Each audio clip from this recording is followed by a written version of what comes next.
And देखिए this test discussion is very very important, क्योंकि अभी हमारे पास बहुत सारा समय है, ठीक है। समय होने के कारण हम क्या कर सकते हैं, अपना रिवीजन कर सकते हैं। तो टेस्ट डिस्कशन वापस कराने का मतलब यही है जिससे कि तुम्हारा रिवीजन हो जाए, ठीक है। दैट इज इंपॉर्टेंट कि तुम्हारा रिवीजन हो जाए, और जिन भी बच्चों ने टेस्ट नहीं दिया है वो एक बार फिर उनको चांस मिला है टेस्ट में अटेम्प्ट करने का, मतलब टेस्ट एक बार वापस अटेम्प्ट करने का, right. So do this one, ठीक है। This is very very important, और सबको है ना टेस्ट का डिस्कशन करना है, राइट। हम कोई भी टेस्ट होगा तो उसको डिटेल के अंदर डिस्कशन करेंगे, उसके आगे पीछे की चीजें भी अपन समझ जाएंगे, जिससे एक बार वापस से आपका पुनः रिवीजन हो जाए। That is the main thing, right. तो which of the following has been described as horoscope of our sovereign democratic republic. तो इसका आंसर अपन ने प्रेम्बल लिखा था, और इसके अंदर हमने दो जनों को याद करा था, ठीक है।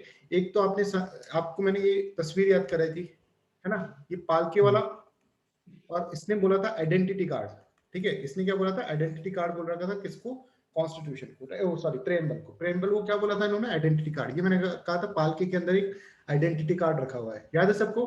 पालके वाला is the answer for this one, ठीक है। दूसरा अपन ने ये करा था कि एक मुंशी थे, है ना, एन पालके वाला आइडेंटिटी कार्ड होता कौन से, एक मुंशी थे, उन्होंने हॉरोस्कोप बोला था। मुंशी क्या होते हैं कि जो सारे जो होते हैं ना बही खाता रखने वाले, ठीक है। हॉरोस्कोप भी उसी तरह का होता है, ठीक है। कुंडली होती है, ठीक है। और जो बिजनेस का बही खाता, तो मुंशी से अपन ने कहा था बिजनेसमैन, बिजनेसमैन से horoscope. Is it clear? K Munshi member of drafting committee, उन्होंने हॉरोस्कोप बोला था सोवरेन डेमोक्रेटिक रिपब्लिक का प्रेम्बल को। दैट्स व्हाट द क्वेश्चन, और इस क्वेश्चन के अंदर यही पूछा गया था। Any doubt in this one? किस किस का गलत हुआ जल्दी से बताओ, रेज योर हैंड फटाफट। किसी का गलत नहीं हुआ? और कौन यहाँ पे बैठा है ना, सच्चा इंसान बनना है हमको, truth should be the supreme. कौन ऐसा बैठा है जिसने अभी तक टेस्ट नहीं दिया, ये सेकंड टाइम जो डायरेक्ट उठ कर आया, सेकंड टाइम जिसने टेस्ट नहीं दिया, प्लीज लेट मी नो। सबने दिया टेस्ट और सबने सही कर दिया फर्स्ट क्वेश्चन। निशी, निशी आपने तो दिया ही नहीं शायद टेस्ट, है ना? नहीं सर, मैंने अभी तक नहीं दिया। कोई मतलब नहीं है आपको, फिर आपका एक दिन का टाइम दिया है, आपने टेस्ट नहीं दिया, कोई मतलब नहीं है आप क्लास अटेंड करने का। So you can leave the class, sorry. Alin तुमने एक बार दे रखा है टेस्ट? हाँ सर, सर मैंने जैसे जो पहले जो था ना उसी को वापस मैंने किया था, मतलब वापस ऑनलाइन नहीं किया, बट वापस मैंने उसको सारा किया था। ठीक है। Nishi I am removing you, क्योंकि अभी है ना तुम्हारा टाइम ही वेस्ट होगा उसमें। तो एक बार टेस्ट दे लो, उसके बाद ये वीडियो आप देख लेना Nishi. Is this clear? Nothing like that कि आपको कुछ टारगेट किया जा रहा है, बस ये है कि आपका कोई बेनिफिट नहीं होगा। मैं नहीं चाहता कि आपका टाइम वेस्ट हो, तो आप एक बार देखकर और फिर जस्ट आप क्या कर लेना, इसको एक बार रिवाइज कर लेना, ठीक है। Thanks. Sure sir, okay sir. Thanks. चलिए, ओके, तो ये first is correct. I hope this is clear to everyone, ठीक है। सेकंड, तो ये पालके वाला याद रखना है आपको। एन पालके वाला ने क्या कहा था, इसको आइडेंटिटी कार्ड कहा था, और मुंशी साहब ने कहा था इसको हॉरोस्कोप। ये अपन को इसके अंदर लर्न करना है, right. Second question is which of the following is are the part of the right to freedom. जल्दी से बताओ किस किस का गलत है क्वेश्चन, प्लीज। 1 2 बाप रे, 1 2 3 4। इसमें क्या पूछा है, right to freedom. Right to freedom का अंदर आपने सिर्फ आर्टिकल 19 को कंसीडर करा, पर राइट टू फ्रीडम के अंदर आर्टिकल 18 से 22 आता है, ठीक है। ये भी बताया हुआ था, 18 से 22 जो होते हैं that is right to freedom. ये देखिए यहाँ पर अपन ने राइट टू फ्रीडम जो है, सॉरी 19 से 22 जो होते हैं that is right to freedom, right. 19 से स्टार्ट होता है, 22 तक जाता है, राइट। राइट टू इक्वलिटी 14 से 18, ठीक है। राइट अगेंस्ट एक्सप्लॉइटेशन आर्टिकल 23 से 24, right to freedom of religion is article 25 से 28, कल्चर एंड एजुकेशन राइट 29 से 30। तो किसी को डाउट है इसके अंदर अब इस क्वेश्चन में? तो आर्टिकल 19 से 22 राइट टू फ्रीडम कहा जाता है। सिर्फ article 19 is not the freedom. Article 20, 21, 20 जो कि कन्विक्शन फॉर ऑफेंसेस है, राइट। 21 राइट टू लिबर्टी, ठीक है, as well as protection against arrest and detention is also considered as right to freedom, right. I hope this is clear. Aamir, तुमने एक question मेरे को भेजा था, दिस इज क्लियर और नॉट आमिर? Yes sir. हाँ सर, आंसर बिल्कुल बिल्कुल ठीक। ठीक है, चलिए। तो ये हो गया article sir any profession, any profession कैसे होगा सर? हो गया एनी सर इसमें एनी प्रोफेशन, हाँ सर, मतलब कोई भी प्रोफेशन कर सकता है? हाँ बिल्कुल कर सकते हो, तुम्हारे पास अधिकार है कि तुम कोई प्रोफेशन चूज कर सकते हो। जो तुम कह रहे हो कि सर हम फिर टेररिस्ट बन जाएंगे, terrorist is not the profession. हाँ, टिपू, ओके सर, ओके। समझ लो, प्रोफेशन का मतलब प्रोफेशनल वाला प्रोफेशन, राइट। तो right to practice any profession मैं वही सोच रहा था कि कोई इलीगल प्रोफेशन में अगर इन्वॉल्व हो जाए तो क्या हो? Illegal thing is not profession. Profession मतलब प्रोफेशनल आदमी। प्रोफेशनल आदमी टीचर हो सकता है, प्रोफेशनल आदमी टेररिस्ट नहीं हो सकता। कहीं देखा है क्या है प्रोफेशनल टेररिस्ट?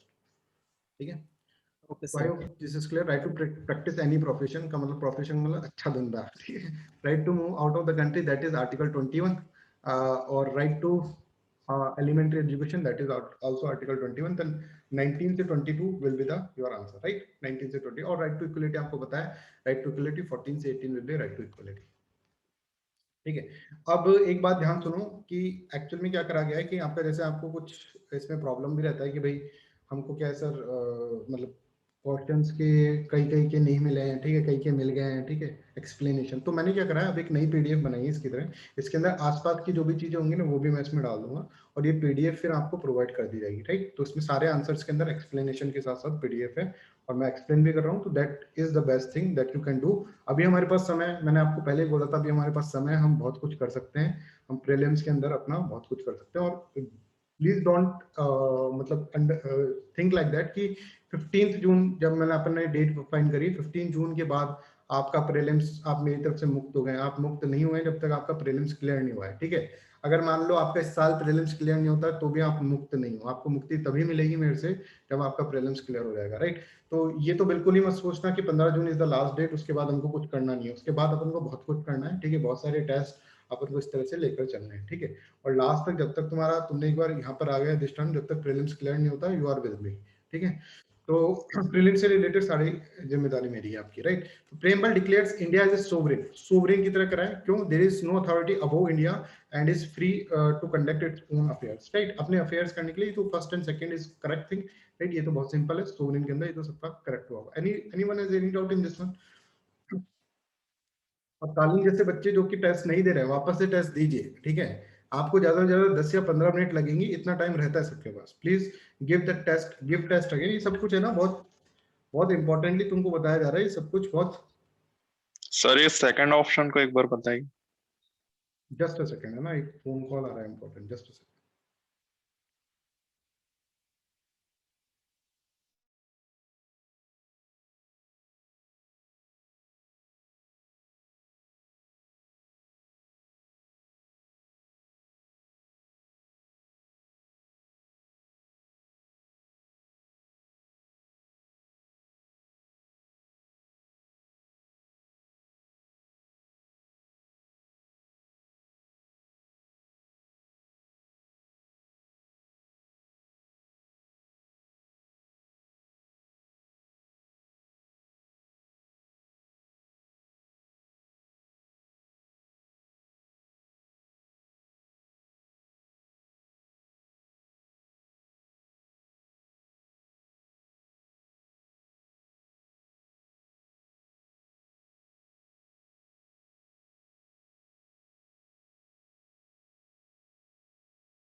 सॉरी बच्चों फॉर द इंटरप्शन।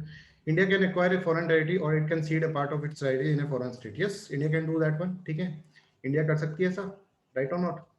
कर सकती है ना, अपनी टेरिटरी किसी और को दे सकती है। बांग्लादेश को दिया ही हमने, कॉन्स्टिट्यूशनल अमेंडमेंट करे, दे दे, ठीक है। किसी की टेरिटरी ले सकती है, हम पाकिस्तान को अटैक करें, पाकिस्तान ऑक्युपाइड कश्मीर ले लें। यही तो क्या, यही तो सोवरेनिटी है। सोवरेनिटी का मतलब क्या होता है, यही तो होता है। Is this okay? किसने पूछा था ये? योगेश? सर मैंने पूछा था। हाँ Yogesh, Yogesh this clear? Okay sir, clear. Sir इसमें in favour of foreign state तो मैं हमेशा ऐसा पढ़ता हूँ कि दूसरे स्टेट के लिए ऐसा टाइप का मतलब उनके फेवर पे उन्होंने बोला तो ऐसा अपनी मर्जी के बिना। जैसी होती है, जनरल लैंग्वेज से थोड़ी सी डिफरेंट होती है। Okay sir. In favour of मतलब कि हम किसी को दे रहे हैं, दूसरे स्टेट्स को दे रहे हैं, जैसे हमने बांग्लादेश को लिया, ठीक है, इसको ऐसा। Okay sir. I think that is correct to everyone, right? Fourth है, which of the following falls with the purview of the law as contained? तो आर्टिकल 13 के अंदर जो इंडियन कॉन्स्टिट्यूशन है, ठीक है, उसके अंदर लॉ लिख रखा है कि any law who violate what, any law जो कि वायलेट करेगा किसको, फंडामेंटल राइट को, that should be null and void. तो कौन कौन से हो सकते हैं? कोई भी हो सकता है, permanent law enacted by the parliament, ordinance issued by the president, delegated legislation. ये तीनों ही करेक्ट है। 1 2 3 इज द राइट ऑप्शन। इसमें तो कोई प्रॉब्लम नहीं होनी चाहिए, ये तो इजी। तो एनीबॉडी? सर ये डेलीगेटेड लेजिस्लेशन क्या है? डेलीगेटेड लेजिस्लेशन क्या होता है कि कभी कभार जैसे मान लीजिए कोई डीएम है, डीएम ऑर्डर निकालता है ना, डीएम ऑर्डर निकालता है। अब सारे काम तो मिनिस्टर हर चीज में तो लेजिस्लेशन बना नहीं पाएंगे, तो क्या करते हैं वो अपनी पावर डेलीगेट कर देते हैं, कुछ पावर कि डीएम तुम है ना अपने हिसाब से ऑर्डर निकाल सकते हो। ऑर्डर निकालते हैं, उसको बोलते हैं डेलीगेटेड लेजिस्लेशन। समझ रहे हैं कि जिसमें पार्लियामेंट में पास कराने की जरूरत नहीं है, DM is doing that one, ठीक है। इतना पावर होता है डिस्ट्रिक्ट मजिस्ट्रेट इनके पास, तो that is known as delegated legislation. That if that delegated legislation violates your fundamental rights, then it is also null and void according to article 13. Ready? Yes sir. Correct है। तो देखिए ये next is which of the following is element of rule of law as conceived by the AVDIC, ठीक है। अगर यहां तक ही question होता ना तो इसका अलग आंसर होता, but are applicable to the Indian political system. Indian political system के लिए भी एप्लीकेबल। देखो AVDIC कौन थे?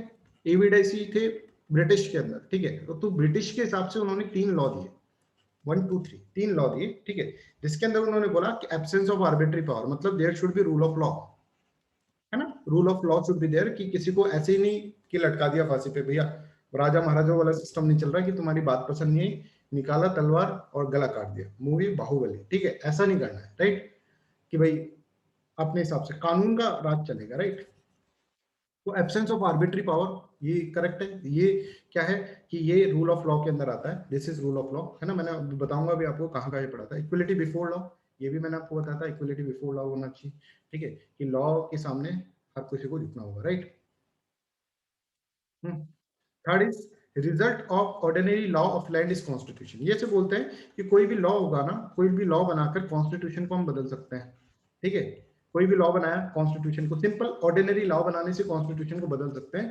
कहां पर? ब्रिटेन के अंदर, बिकॉज ब्रिटेन के अंदर parliament is supreme. I hope you are getting this one, parliament supreme है। ये मैंने आपको पढ़ाया था किसमें? रूल ऑफ लॉ पढ़ाया था मैंने, AVDIC का concept, absence of arbitrary power, ठीक है। Equality before law, equality before law मैंने आपको बताया था कि लॉ के सामने सब इक्वल है, equal subjection of all the citizens before the law, ठीक है, ये अपन इक्वल सब्जेक्शन है। और third is primacy of right of individual, और ये कहा था देखिए the constitution is result of right of the individual as defined and enforced by the court of law. मतलब पार्लियामेंट जो बनाएगी ना वो डिफाइन कर रहा है किसको? कॉन्स्टिट्यूशन को। पर हमारे अंदर ये थोड़ी ना होता है, पार्लियामेंट जो लॉ बनाती है ऑर्डिनरी लॉ, वो कॉन्स्टिट्यूशन को थोड़ी ना डिफाइन करता है, ठीक है। तो वहां पर तो क्या होता है, एवरीडे न्यू जजमेंट आते हैं, ठीक है, एवरीडे कॉन्स्टिट्यूशन बदलता है वहां पर तो ब्रिटेन के अंदर, पर हमारे यहाँ पे थोड़ी ना बदल सकता। हमारे यहाँ पे जब कॉन्स्टिट्यूशन अमेंडमेंट करेंगे तब ये बदलेगा, ठीक है। तो इट इज अकॉर्डिंग, देखिए in Indian system the constitution is the source of individual right, not the law. So the first and second elements are applicable to the Indian system, not the third one. ये मैंने आपको पढ़ाया था। तो यहाँ पर AVDIC के according तो ये सही है, ठीक है, बट इंडियन पॉलिटिकल सिस्टम के अकॉर्डिंग ये जो थर्ड वाला है that is not right, sorry first वाला है that is not right. Any doubt in this one? अब कई बच्चों में, जैसे हिमांशु ने भी बोला था कि सर मैंने ये यहाँ पे हिमांशु को मैंने पढ़ा था, मतलब वो एनालिसिस दीजिए प्लीज। यार मैं किसका पढ़ूं एनालिसिस, आप देते ही नहीं। एक दो बच्चों का है वो मैंने पढ़ लिया, जैसे हिमांशु ने यहाँ तक पढ़ा हुआ, उसको यहाँ पर ये चीज नहीं पढ़ी।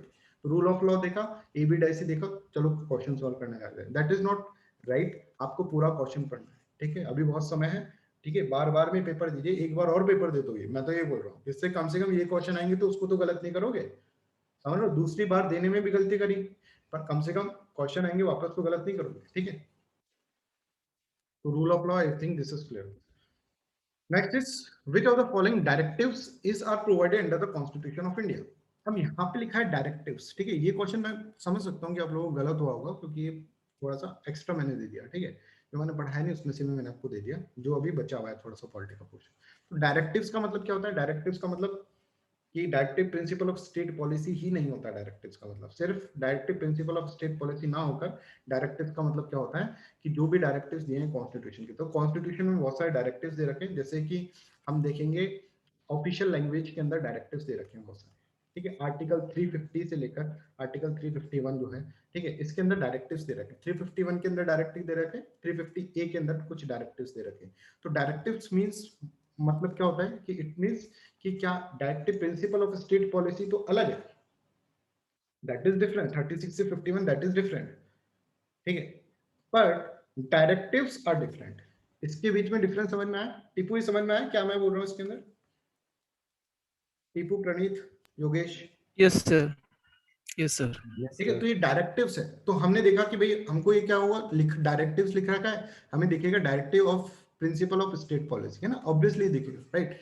और तो आप देखेंगे ये आर्टिकल 51 में आ गया, रट के गए होंगे उस वक्त, रट के आए होंगे, ठीक है, और फिर आपने देखा only one is the right answer, तो देखा ही नहीं बाकी को, राइट। तो ये जो है मदर टंग के ऊपर ये डायरेक्शन दे रखा है, कहाँ दे रखा है ये देखो, मैंने इसके अंदर दे दिया, आर्टिकल 350 ए के अंदर ये बोल रखा है कि स्टेट जो होगा, every local authority within the state to provide educate facility for instruction in mother tongue at the primary stage of the education to the children. ये डायरेक्टिव्स है, ठीक है, this is directives given by the constitution. ये directive दे रहा है constitution की हर लोकल अथॉरिटी को every state and of every local authority, इसके ऊपर ये क्या है, डायरेक्टिव दे रहे हैं हम कि आपको क्या करना है, ऐसी फैसिलिटीज प्रोवाइड करना है कि इंस्ट्रक्शन इन मदर टंग आ जाए प्राइमरी स्टेज के अंदर, ठीक है। यहाँ पर देखो, primary stage of the education to the children belonging to the linguistic minority groups, ठीक है, उसको क्या है, अपन को ये देना है। दूसरा, duty of union to promote the spread of education, duty of इसके अंदर क्या है, टू प्रमोट द एजुकेशन, इसमें 351 आर्टिकल लगेगा, राइट। 351 आर्टिकल क्या है कि इसके अंदर डायरेक्टिव दे रहे हैं कि हिंदी लैंग्वेज को क्या है तुम डेवलप करो, directive for development of the Hindi language. I hope this is clear. तो डायरेक्टिव और directive principle of state policy में डिफरेंस है, ठीक है, ये बताने के लिए मैंने तुमको एक क्वेश्चन दिया था, जिससे कि तुम्हें एक आइडिया लग जाए कि क्वेश्चन को हमको एक एक पॉइंट अच्छे से पढ़ना है। मुझे भी पता था, मैंने आपको अभी ऑफिशियल लैंग्वेज वाला नहीं पढ़ा है, बट फिर भी क्वेश्चन उस वक्त इसलिए दिया गया था, ठीक है, 3rd टेस्ट में इसलिए दे दिया गया था जिससे कि आपको ये समझ में आए कि क्वेश्चन को हमको अच्छे से पढ़ना, right. Which of the following constitutional amendment are related to fundamental duties? तो obviously fundamental duty 46 constitutional amendment, स्वर्ण सिंह कमेटी, ठीक है, स्वर्ण सिंह कमेटी की रिकमेंडेशन पे हमने फंडामेंटल ड्यूटीज यहाँ पर इन्वॉल्व करी थी, राइट। तो this is clear. 7th question में तो किसको डाउट नहीं होना चाहिए, right. Any doubt in this one? 7th Aamir कुछ कह रहे हैं क्या? आपका ये ऑफ है सर 6th में है सर, 6th पे। हाँ 6th। हाँ सर ये जो डायरेक्टिव है ऐसा क्या रीजन है कि इनको मतलब डीपीएसपी में नहीं रखा गया, इनको आउट ऑफ डीपीएस में रखा गया, जो सेकंड एंड थर्ड है, ये भी तो मतलब स्टेट। एक्चुअल में क्या हुआ देखो आमिर, कि ये ऑफिशियल लैंग्वेज जो है ना, ये उस वक्त है ना बहुत बड़ा सिस्टम था अपना। देखिए उस वक्त हमारे सामने जब इंडिया आजाद हुआ ना, तो 2 चीजें थी हमारे सामने। एक बड़ी चीज ये थी कि प्रिंसली स्टेट्स को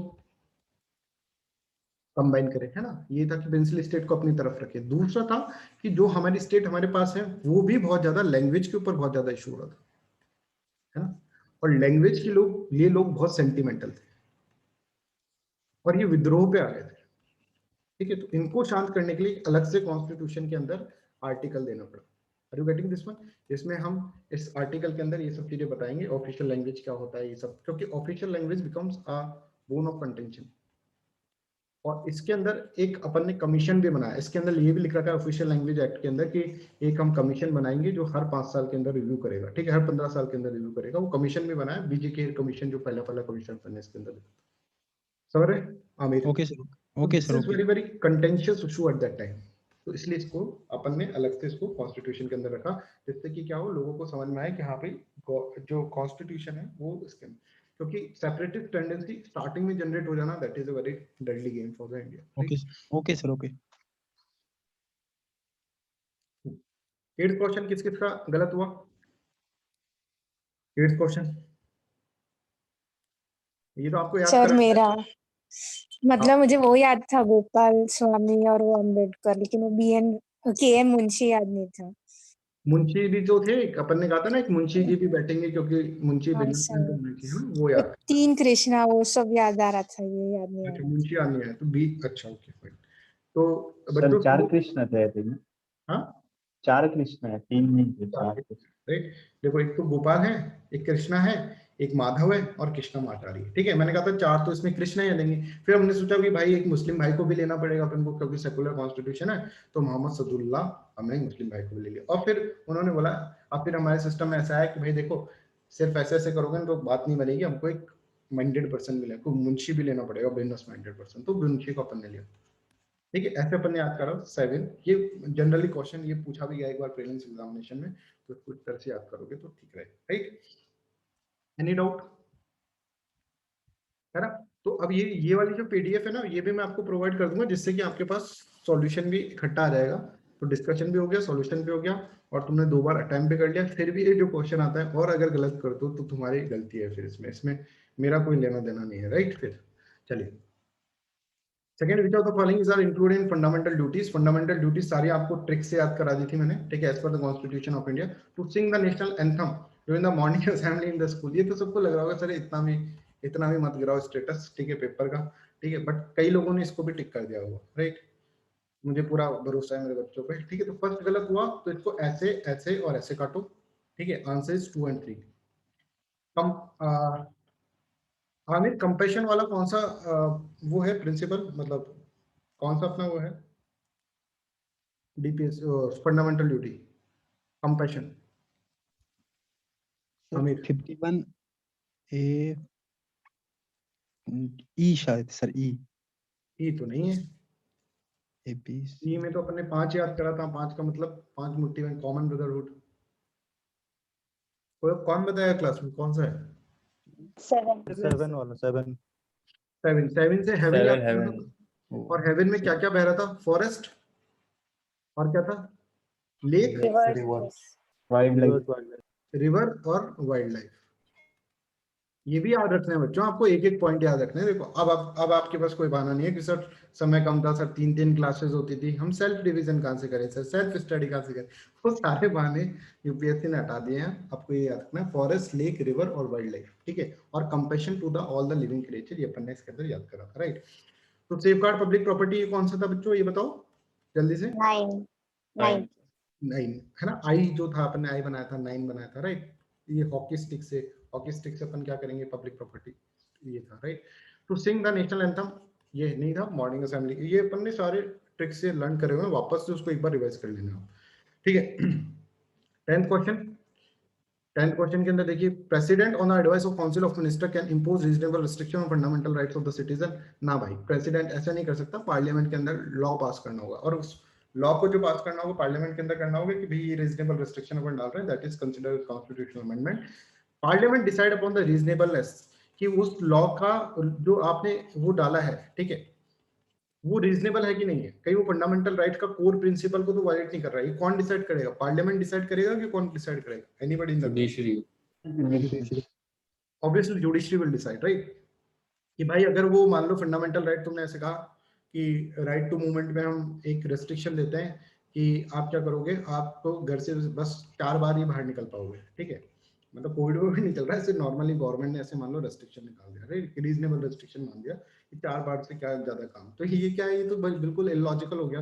तो कौन डिसाइड करेगा? That will be decided by judiciary. तो neither 1 nor 2 is the right answer. Is this clear?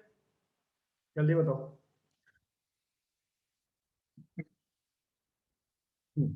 Next is 11th question, with reference to the evolution of balance between the, ये सारे laws बहुत important है, जैसे मैंने आपको बताया था। ये पेपर बहुत बेसिक है बाय द वे, है ना, बहुत बेसिक पेपर बना है। ठीक है, राइट, चलो जब पाकम दोराई राजन केस जो है, ठीक है, इसके अंदर क्या था, ये DPSP have to conform to and run as subsidiary to the fundamental right. Is this correct or not? जल्दी से बताएं। Yes sir. Yes sir. Yes, sir. This is correct है ना। मैं अभी बता भी दूंगा आपको। गोलकनाथ केस के अंदर fundamental rights can not be amended. इसने बोला था भाई बहुत ही सैक्रोसेंट है, बहुत ही पवित्र है, ठीक है, ट्रांसकेंडेंटल है, तो अपन नहीं हटा सकते, राइट। मिनर्वा मिल केस के अंदर supremacy of DPSP over fundamental right, ये सही था, पर ऑल डीपीएसपी नहीं था। तो हमारा एक बैलेंस क्रिएट करा था अपन ने 39B 39C, वो वाला बैलेंस क्रिएट करा था, right. Is greater than the 14 and 19। Is this clear? बोलो हाँ, क्लियर है क्या सबको? मतलब any doubt in this one? तो ये अपन इसके अंदर देखा, तो ये आ जाएगा आंसर्स का first and second will be correct answer. अब हम देख लेते हैं चंपाकम दोराई राजन केस क्या था। दोराई राजन केस में ये बोला था, in any conflict between the fundamental rights and DPSP former will prevail, मतलब फंडामेंटल राइट प्रिवेल करेगा, ये अपन ने बताया था, ठीक है। It declare that the defective principle have to conform to and run as subsidiary to the fundamental right, subsidiary की तरह फंडामेंटल राइट के काम करना चाहिए, ये मैंने आपको लिखवा दिया था, right. But it also held that the fundamental right could be amended by the parliament by enacting constitutional amendment act। तो फंडामेंटल राइट को अपन अमेंड कर सकते हैं, ये भी इसमें बताया। गोलकनाथ केस ने बोला था भाई बहुत ही सैक्रोसेंट है ये, इसको छू भी नहीं सकते, बहुत ही ट्रांसकेंडेंटल है, ये तो मतलब अनंत, मतलब अलग ही है ये फंडामेंटल राइट, ये तो बिल्कुल छू ही नहीं सकते इसके। In this case supreme court ruled that the parliament can not take away or abridge any fundamental right which are sacrosanct in the natures। in other words, court held that the fundamental right cannot। फिर इसके खिलाफ 25th constitutional amendment लेके आई थी Indira Gandhi. Minerva mill case के अंदर क्या बोला था? मिनर्वा मिल केस के अंदर ये बोला, Indian constitution founded on the bedrock of balance between fundamental right and directive principles they together constitute the core commitment to the social revolution, right. दोनों बैलेंस पे है, पर इसमें कहीं ये नहीं कहा था कि सारे डीपीएसपी को ऊपर कर दो, बैलेंस बनाने की बात करी थी इसके अंदर। They are like two wheels of chariot, ठीक है। ऐसे भी पूछा जा सकता है two wheels of chariot ये किसने कहा है? ये बहुत इंपॉर्टेंट लाइन है जो मैंने आपको लिखवा रखी है, हार्मनी एंड बैलेंस, ठीक है, to disturb the harmony of the constitution, ये सब चीजें इसके अंदर आपको समझ में आनी चाहिए, ठीक है। तो equal protection of law, equal protection of law का मतलब क्या है? Equal should be treated as equal, unequal should be treated as unequal. कौन सा आर्टिकल में आता है? आर्टिकल 1 2 3 4 5 6 किस में आता है? जल्दी से बताओ, बताओ। 14। आर्टिकल 14 में दो चीजें आती है, इक्वलिटी बिफोर लॉ और इक्वल प्रोटेक्शन ऑफ लॉ। तो this is related what? Equal protection of law, ठीक है। तो हम देखते हैं equal subjection of all the person to the ordinary law of land administered by the ordinary law of court. तो ये तो किसके अंदर है? ये आर्टिकल किसके अंदर है? इक्वलिटी बिफोर लॉ में या इक्वल प्रोटेक्शन ऑफ लॉ में? इक्वलिटी बिफोर लॉ में है ना। तो दिस इज नॉट करेक्ट, ये तो इक्वल प्रोटेक्शन ऑफ लॉ पूछा है, ये करेक्ट नहीं है, ठीक है। Similar application of the same laws to all the person who are similarly situated. तो इसका मतलब क्या होता है? Equal should be treated as equal and unequal should be treated as unequal. तो ये करेक्ट है, this is the correct one. Equal protection of law से ये करेक्ट है, ठीक है। तो this is correct one. Absence of special privileges for any person, equality before law में होता है, इक्वल प्रोटेक्शन ऑफ लॉ में होता है, जल्दी बताएं। Equality before law, before law में होता है, तो ओनली 2 इज करेक्ट, ठीक है। तो इसमें इनकरेक्ट पूछा है, तो first and third is the right option. Is it clear? Any doubt in this one? Sir 2 वाला सर करेक्ट, अच्छा नॉट सर ऑप्शन 2 फिर से समझ। हाँ, 2 फिर से बताता हूँ। देखो, similar application of same law, मतलब ये अपन ने पढ़ा था ना एक line, equal should be treated as equal और unequal should be treated as unequal. इसका मतलब एक बार प्रियंका मेरे को बता देंगी एक बार, फिर अपन इसको बताते हैं। प्रियंका एक बार बता दे प्लीज। मतलब रिच, मतलब रिच और पुअर को जैसे ट्रीट कर रहे थे कि रिच को थोड़ा सा कम प्रिविलेज एंड पुअर को थोड़ा सा ज्यादा प्रिविलेज, रिच की तरह देखो, इक्वल थे, लेकिन हाँ, रिच को रिच की तरह देखो, पुअर को पुअर की तरह देखो। देखो, similar application of same law, एक लॉ है उसका similar application to all person, सब पर्सन के लिए हु आर सिमिलरली सिचुएटेड। मतलब रिच जो है उसको एक लॉ बनाया आपने, जैसे राइट टू एजुकेशन बनाया। तो राइट टू एजुकेशन में क्या है कि हमने कहा कि गरीब लोगों को थोड़ा सा, प्राइवेट स्कूल वालों थोड़ा सा 25% सीट्स रिजर्व कर दो गरीब लोगों के लिए, ठीक है, हमने ये बोला। तो उन्होंने बोला ठीक है भाई, रिजर्व कर देंगे 25% सीट्स, क्या करेंगे हम, रिजर्व कर देंगे गरीब लोगों के लिए। तो गरीब लोगों के लिए, गरीब की तरह जो सिमिलर सिचुएशन है उनमें राइट टू एजुकेशन का इफेक्ट जो होगा वो सिमिलर रहेगा। अमीर लोगों के लिए कोई सीट रिजर्व नहीं, अमीर लोगों के लिए भी सिमिलर रहेगा। समझ में आ रहा? Equal should be treated as equal, unequal should be treated as unequal, ये समझे। देखो अब इसको पढ़ो एक बार। Similar application of same law, मतलब similar application of same law, right to education की similar application to all the person who are similarly situated. जो सारे के सारे गरीब हैं उनको क्या होगा, ये दिया जाएगा, राइट। Okay sir. है ना, equal should be treated as equal. अभी भी समझ में नहीं आया तो प्रियंका एक बार वापस पूछ लो। नहीं सर, वो ये प्रॉब्लम होता है सर मेरे साथ। मैंने सेकंड पे मेरे को डाउट हो रहा था कि ये सही होगा, बट बोला था ना मैंने आपको, इंटरप्रेट में गलत कर लेती, सोच के भी सही नहीं होता।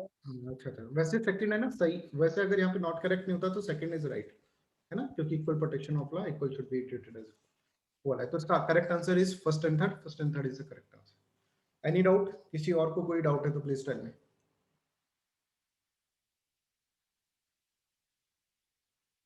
सबका सही था क्या वाला? मेरा गलत था सर। सर मेरा भी गलत। अब समझ में आ गया? First and third is the right option, इस तरह से। हाँ कालिन प्लीज। हाँ सर, सर मतलब मेरा सही था बट वो वहाँ पे उन्होंने गलत कर रखा था, मतलब साइड पे गलत हो गया था। साइड पे टाइप करते हुए गलत हो गया था? अच्छा नहीं सर, मतलब मैंने सर सही किया था, 1 and 3 किया था, बट जो रिजल्ट आया ना उसमें से 2 ओनली कर रखा है। अरे यार, सर क्योंकि क्वेश्चन में नॉट करेक्ट दिया है, फिर सेलेक्ट द करेक्ट आंसर लिखा है, दोनों लिख दिया है एक साथ।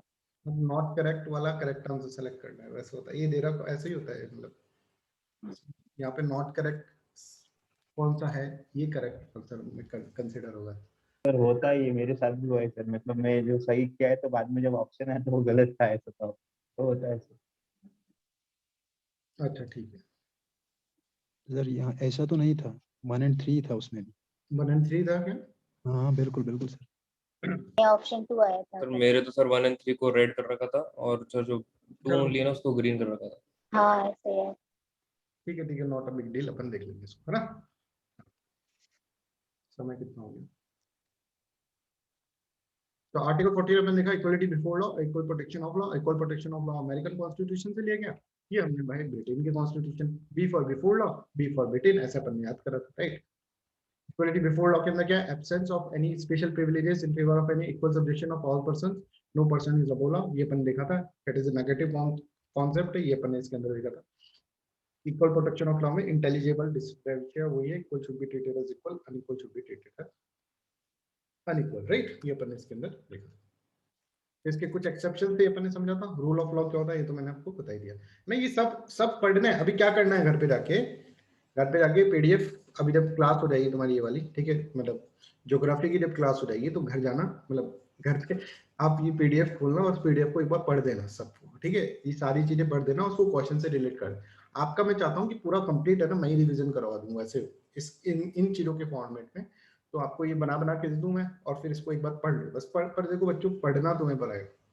और ऐसा मत समझना कि एग्जाम बहुत दूर चला गया है, हम बहुत नजदीक आ गए हैं, ठीक। ये सब चीजें छोड़ो, एग्जाम बहुत टिपिकल है ये समझो, और उसकी टिपिकलिटी और बढ़ने वाली है। हम तुमको बहुत सारी चीजें और पढ़ाएंगे जो हमने सोचा भी नहीं था कि पढ़ाएंगे बच्चों को, वो चीजें भी अब पढ़ाने लग जाएंगे, ठीक है। क्योंकि हमें सबसे इंपॉर्टेंट ये था, देखो ऐसे समय, ये पैसे का तो कोई मैटर ही नहीं है, आप लोगों को भी पता है इसके अंदर, ठीक है, अपने बैचेस के अंदर वो मैटर नहीं रहता। ये है कि बच्चों को एक बार, हमें समय का थोड़ा सा मैटर चल रहा था, वो हमारे दिमाग में भी था, पर हमारे दिमाग में कहीं ना कहीं ये था कोविड विल वर्क, ठीक है, and it work very fine, right. तो ये भी हमारे दिमाग में, पर अब हमने बस समय है, ये समझो, उसको वेस्ट बिल्कुल नहीं करना है, और हमको जल्दी जल्दी और चीजों को बार बार में रिवीजन इसके अंदर करना है, राइट। तो या तो वर्षा मैडम को लगा देंगे आपके पीछे, कुछ ऐसा कर देंगे, ठीक है, हम इस तरह से आपको प्रोवाइड कर देंगे, तो कुछ इस तरह से करेंगे कि आपको ये देखो, जस्ट फंडामेंटल डीपीएसपी हमने कहाँ से लिया था, जल्दी से बताओ। आई विश, आई विश ऐसा होता है, आयरिश का अपन करा। तो दोस्तों कैसे याद करा था अपन ने कि आयरिश से अपन इसको आई विश की, मैं चाहता हूँ, कॉन्स्टिट्यूशन ऐसा बोल रहा है कि मैं चाहता हूँ कि भाई ऐसा होता, ऐसा होता, स्टेट ऐसा करता, तो आई विश से आयरिश अपन कुछ तरह से याद करना है, राइट। फिर अपन ने ये देखा था, और आयरलैंड से और क्या क्या चीजें ली हमने कॉन्स्टिट्यूशन में, हमने ये भी लिया है कि भाई जो राज्यसभा की ये राजा है, I wish I M A राजा, ऐसा अपन ने सोचा था, ठीक है, राजा तो राज्यसभा, वैसे अपन ने लर्न करा था, ठीक है।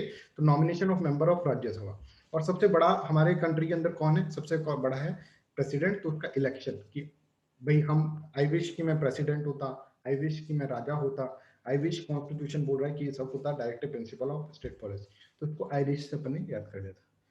आई होप दिस इज क्लियर। तो ये आपको इसके अंदर याद रखना है, वापस से आपका रिवीजन हो रहा है, ऐसे समझ लो कि ये चीजें भी आपको याद रखनी है, राइट।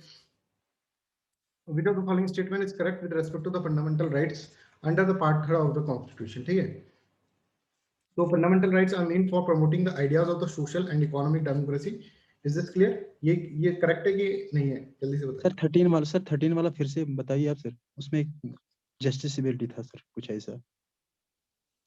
हाँ देखो, जस्टिसेबिलिटी ऑफ फंडामेंटल राइट की फंडामेंटल राइट जस्टिसेबल होता है, मतलब कि उसके बाय लॉ आपको, मतलब अगर वो नहीं दे रहे हैं आपको fundamental right, you can go to the article 32 और आर्टिकल 32 में आ जा सकते हैं। And non justiciability of DPSP, और डीपीएसपी जस्टिसेबल नहीं है, ठीक है। तो ये कॉन्सेप्ट जो है डीपीएसपी का कि ऐसा कुछ होना चाहिए सिस्टम के अंदर जिसके अंदर क्या करें, कॉन्स्टिट्यूशन आपसे कहे कि आपको कुछ करना चाहिए स्टेट वालों, पर वो लीगली एनफोर्सेबल ना हो।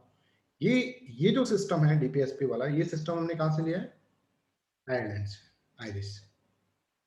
ये समझ आया आमिर? सर मुझे ऐसा लगा कि हमने सिर्फ डीपीएसपी लिए थे एयरलैंड से, लेकिन ये जस्टिसबिलिटी ऑफ फंडामेंटल राइट्स, क्योंकि फंडामेंटल राइट्स तो हमने यूएसए से लिए थे। डीपीएसपी है क्या? Directive sir. डायरेक्टिव्स है, डायरेक्टिव्स का भी वो होते हैं क्या जस्टिफाई? वो बात नहीं सर, वो बात नहीं है सर, आप समझे नहीं मेरी बात। मुझे नॉन जस्टिस समझ गया हूं तुम्हारी बात, मैं समझ गया हूं। मैं कह रहा हूँ सर कि हमने सीधे डायरेक्ट लिए हैं कि डीपीएसपी हमने वहां से लिए है, मतलब एयरलैंड से, लेकिन जो जस्टिसबिलिटी ऑफ फंडामेंटल राइट्स है ना, मतलब मोटा मोटा करके हमने फंडामेंटल राइट्स यूएसए से लिए है, लेकिन जस्टिसबिलिटी मुझे लगा कि कहीं और से लिए होंगे हमने। इसलिए मैं क्वेश्चन तो मुझे सही लगा, मैंने तो सही किया, आयरलैंड तो मैंने सही किया, तुक्का मार के मैंने सही किया, लेकिन मुझे कंसेप्ट पूरा नहीं था कि जस्टिसबिलिटी कहाँ से लिया हमने। ओके ओके ओके, हाँ बिल्कुल सर। अब क्लियर है Aamir? Okay sir, okay okay, thank you. तो अब आगे चलते हैं हम, ये अपन इसके अंदर समझ लिए 14th अपन, हाँ 14th समझ लिए फंडामेंटल राइट। अच्छा ये करेक्ट, ये बताओ सोशो और इकोनॉमिक डेमोक्रेसी देता है क्या fundamental right? No sir, social and political democracy. Political democracy सोशो भी नहीं देता है, पॉलिटिकल डेमोक्रेसी के लिए यही है, पॉलिटिकल डेमोक्रेसी, ठीक है। वो जो है ना, वो कि reservation is not the fundamental right. Fundamental right का एक जो पहली लाइन है उसको अपन फंडामेंटल राइट मानकर क्वेश्चन सॉल्व करेंगे। रिजर्वेशन तो क्या है, there are certain exceptions to this fundamental right, समझे? तो पॉलिटिकल डेमोक्रेसी के लिए fundamental rights are meant for promoting of ideals of political democracy, ये करेक्ट है। They are sacrosanct in its nature, नहीं है इनको ऐसा नहीं है कि इनको हाथ नहीं लगा सकता, पर इनको चेंज कर सकते हैं कॉन्स्टिट्यूशनल अमेंडमेंट से। Their application to the members of the arm force are abrogated by the president. President करता है क्या? जल्दी से बताओ। पार्लियामेंट। पार्लियामेंट का कौन सा आर्टिकल? 35। तो 35 जल्दी बताओ। 33 35. the power of parliament to modify the rights confirmed by this part in their application parliament by right confirmed in the part of application to what member of force, ठीक है। तो article 33 is this one, a member of the force is charged with the maintenance of the public order, और ये सब चीजें, right. चलो next पढ़ो जल्दी से। ये which of the following recommendations were made by the Sardar Swarna Singh committee with reference to fundamental rights? So it recommended the inclusion of separate chapter to the fundamental right duties of the constitution, ठीक है। एक तो ये चीज है, ठीक। दूसरा क्या है, which of the following were made by, ये तो था इसके अंदर, ठीक है, आपको लिखवाया भी हुआ है। It recommended that the parliament may provide for the imposition of penalty on non-compliances with their duties, this is also there, ठीक है, बट हमने लिया नहीं था।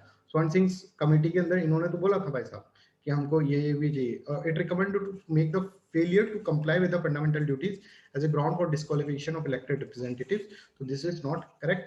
ऐसा कुछ नहीं बोला गया था इसके अंदर, जो मैंने आपको लिखवाया था वो देखो, स्वर्ण Singh committee 42nd constitutional amendment आया था, इन्होंने 10 फंडामेंटल ड्यूटीज, इन्होंने क्या करा था, constitutional amendment included 10 fundamental duties, ठीक है। Incorporation of 8 fundamental duties in the constitution, constitution में ये कहा था कि भाई 8 फंडामेंटल ड्यूटीज होनी चाहिए, और हमारे कॉन्स्टिट्यूशन के अंदर बट 42nd कॉन्स्टिट्यूशनल अमेंडमेंट में कितना माना, 10 ड्यूटीज माना, ठीक है। इन्होंने क्या क्या ड्यूटीज दी थी और क्या क्या ड्यूटीज में से हमने नहीं मानी इनकी, तो मैंने आपको बताया था ये कुछ ड्यूटीज थी जो हमने नहीं मानी, जिसके अंदर इंपोजिशन ऑफ सच पेनल्टीज जो कि था अपने ऑप्शन के अंदर, ठीक है, ड्यूटी टू पे द टैक्सेस और imposing such punishment shall be called in the question of the court, ये अपन ने इसके अंदर कहा था कि ये हमने नहीं मानी, बाकी उसकी सारी मान ली। Is it clear?